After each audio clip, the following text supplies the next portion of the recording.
prendre conscience de l'importance de la confiance en soi et de l'estime de soi dans l'épanouissement personnel. Bien sûr, cela se joue au niveau des apprentissages, mais aussi tout au long de la vie et dans toutes les sphères de la vie. Ensuite, aider les élèves à restaurer, à renforcer et à entretenir leur confiance en eux et leur estime d'eux-mêmes.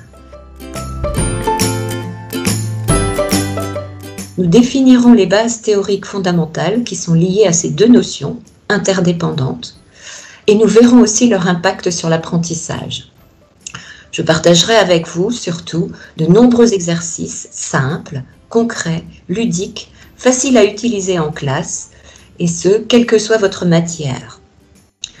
Mes sources sont inspirées de la pédagogie positive, de la PNL, de la gestion mentale et bien sûr de nombreuses pratiques créatives à la portée de tous.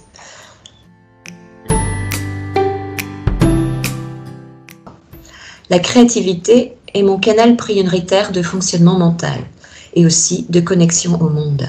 Quand j'ai commencé à enseigner le français en 4e et en 3e techno, j'ai proposé tout de suite aux élèves des ateliers d'écriture. Cela a été un peu épique au départ, mais au fur et à mesure, j'ai vu un changement s'opérer en eux. Il y a eu un déclic lorsqu'ils ont vu qu'ils étaient capables de créer quelque chose de beau. J'ai vu des étincelles briller dans leurs yeux et leur posture se redresser. J'ai alors observé et compris que la créativité, par l'intermédiaire des ateliers d'écriture ou d'autres ateliers d'expression créatrice, leur permettait de réparer, de restaurer leur manque de confiance et aussi de changer l'image négative qu'ils avaient d'eux-mêmes. Je sais donc par expérience que ça marche.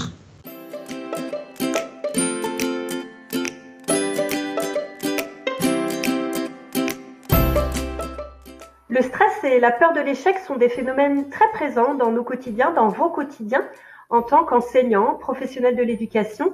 Et ce sont des phénomènes que vous pouvez observer de manière très récurrente parfois chez vos élèves et qui peuvent venir véritablement faire entrave aux apprentissages. Donc l'objectif de cette formation est de pouvoir vous outiller de manière très concrète et très pratico-pratique pour gérer ces phénomènes de stress au quotidien. Le contenu va être très vivant et très participatif. Nous viendrons observer le stress et décoder le stress sous 3 dimensions. Nous démarrons en journée 1 par le stress cognitif et tout ce qui se joue dans la dimension cognitive, en appréhendant tout cela sous l'angle de la gestion mentale, univers très riche dans lequel vous pourrez observer tous les leviers pédagogiques à votre disposition.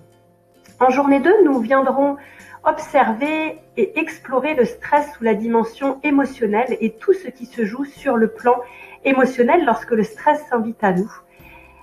Et nous terminerons en journée 3 par l'exploration de toute la dimension de la communication relationnelle